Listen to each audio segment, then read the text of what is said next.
తమ భూమిని అక్రమంగా ధరణిలో నమోదు చేసుకున్నారంటూ ఓ బాధిత కుటుంబీకులు ప్రజావాణిలో ఫిర్యాదు చేశారు.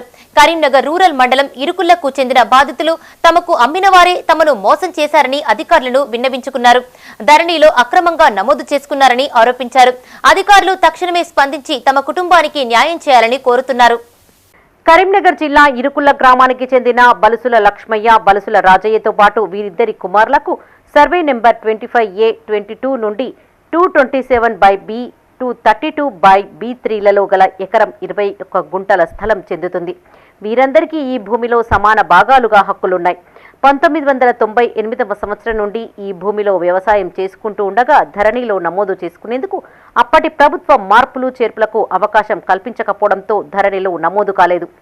ఈ స్థలాన్ని సాదా బైనామా ద్వారా కొనుగోలు చేయగా ధరణిలో సాదా బైనామా ఆప్షన్ లేకపోవడంతో భూమి అమ్మిన వారే ఈ స్థలంపైన కన్నేశారు. ఫిబ్రవరి 12, 2022లో తహసీల్దార్కు దరఖాస్తు ఇచ్చి ధరణిలో పేర్లు నమోదు చేయాలని కోరామని బాధితులు తెలిపారు. తమకు భూమి అమ్మిన వారే వారి పేరును ధరణిలో దొంగతనంగా ఈ మధ్యనే నమోదు చేసుకున్నారని ఆవేదన వ్యక్తం చేశారు. ఎలాంటి ఎంక్వైరీ చేయకుండా భూమిని అమ్మిన వారి పేర్లతో ధరణిలో నమోదు చేశారని చెప్పారు. ధరణి ఆధారంగా బెజ్జంకి పుట్టయ్య తన కూతురికి మార్పిడి చేసి ఆమె పేరును 2 రోజులలోనే ధరణిలో ఎంట్రీ చేయించారని ఆరోపించారు. వెంటనే గ్రామంలో ఎంక్వైరీ చేసి మా వద్ద ఉన్న సాదా బైనామాను కూడా పరిశీలించి అధికారులు హుటాహుటిన ధరణిలో వారి పేర్లు తొలగించారని గుర్తు చేశారు. ప్రస్తుతం భూమిలోకి అక్రమంగా ప్రవేశించి ఇరుకులకు చెందిన బలుసుల ఎల్లవ్వ, గోపాల్పూర్కు చెందిన సంకూరి రాజేశ్వరి, గాలిపల్లి మంగ, కిరణ్ మంగ వారి అబ్బాయిలు దౌర్జన్యంతో దుర్భాషలాడుతున్నారని తెలిపారు. బలుసుల తిరుపతి అనే వ్యక్తి తనతో పాటు ట్రాక్టర్ డ్రైవర్ను బెదిరించాడని ఆరోపించారు. తప్పుడు పత్రాలు సృష్టించి పట్టా మార్పిడి చేసిన అధికారులపైన చర్యలు తీసుకోవాలని కోరారు. సాదా బైనామా ద్వారా కొనుగోలు చేసిన భూమిని ధరణిలో పేరు నమోదు చేయాలని అధికారులను కోరారు. నేను 35 ఏళ్ళ వస్తుంది. నేను పొలము నేనే చేసుకుంటున్నా సారు. బావి తోడుకున్న సారు, చెట్లు దొబ్బేసుకున్న, జరగదోలుకున్న సారు. ఆ 35 ఏళ్ళ నుండి ఇప్పుడు ఈ నెలలో పట్లనే వాళ్ళు అక్కురంగా నా భూమి వారు అమ్మిన్లు, నేను కొనుక్కున్నా. సాసులు ఉన్నారు సారు. వాళ్ళు భూమిని అక్కురంగా నెల రోజుల్లోనే నేను అప్లై ఇచ్చినా కానీ వాళ్ళు అక్కురంగా దొంగనగా పైసలు ఇచ్చి చేసుకున్నారు సార్. నా భూమి నాకు దక్కాలి సారు.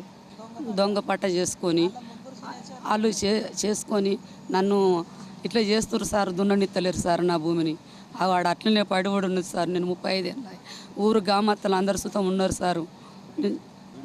లేదు నేను 35 ఉంది. కంటి నీరు చేసుకుంటున్నా సారు. నేను బావి తోడుకున్నా, నేను చెట్టు దొబ్బేసినే, నేను సమానం పెద్దమాలు చేసుకున్నా సారు. వాళ్ళు జనాభాలు అందరితో నాటుకొస్తారు సార్. నాకు ఊరు గామత్రాలు అంత డబ్బని నేను కలెక్టర్ ఆఫీస్ ముందకి నా 2 మగపిల్లలు పెట్టుకొని నేను తప్పకుండా చస్తా సార్. ఇది న్యాయమైన పద్ధతి కాదు సార్ నాది. మేము కలెక్టర్ ఆఫీస్లో ఇచ్చినాము, ఎంఆర్ఓ ఆఫీస్లో ఇచ్చినాము, ఆర్డీఓకి ఇచ్చినాము.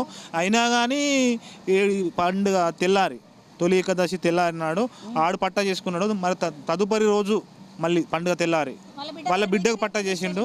మళ్ళీ వేరే వాళ్ళకు పట్టా చేయడానికి వాళ్ళు వెనుక భూమి వేరే వాళ్ళు ఎకరంన్నర ఫ్లాటింగ్స్ కొనుక్కొని పెట్టుకున్నారు. వాళ్ళకు ల్యాండ్కు తవ్వలేదు. ఆ తవ్వ కొరకు వీళ్ళని దొంగ పట్టాలు సృష్టించి గోపాల్పూర్కు చెందిన సంకూరి రాజేశ్వరి, వాళ్ళ భర్త సంకూరి ఎల్లయ్య, వాళ్ళ రెండో కూతురు తిరుపతి, అల్లుడు తిరుపతి, బిడ్డ మంగ, 3 బిడ్డలు 3 అల్లురు. అలా ఎల్లయ్య బిడ్డ విఆర్ఏ చేస్తుంది. ఆమె ద్వారా వాళ్ళ అల్లుడు విఆర్ చేస్తారు. వీళ్ళంతా దొంగ పట్టలు చేసి మమ్మల్ని చాలా ఇబ్బంది పెడుతుర్రు. మేము నెల రోజులకు ఉండి పని పాట అన్నం ఆహారం ఇడిచేపెట్టి పొద్దున్న నుండి సాయంత్రం వరకు ఎంఆర్ఓ ముందు సిపికి సుతం మేము లెటర్ ఇచ్చినాం. మొన్న ట్రాక్టర్ దున్నుకోమని చెప్పిండు ఎంఆర్ఓ. దున్నుకోపోరు, మేము మాట్లాడదాం ఏదైనా ఉంటానంటే మేము దున్నినాం. వాళ్ళు మాకు పొలం కాడికి వచ్చి గొడవ చేశారు. కనులు వాతిర్రు, దౌర్జన్యంగా బాతపోయిర్రు.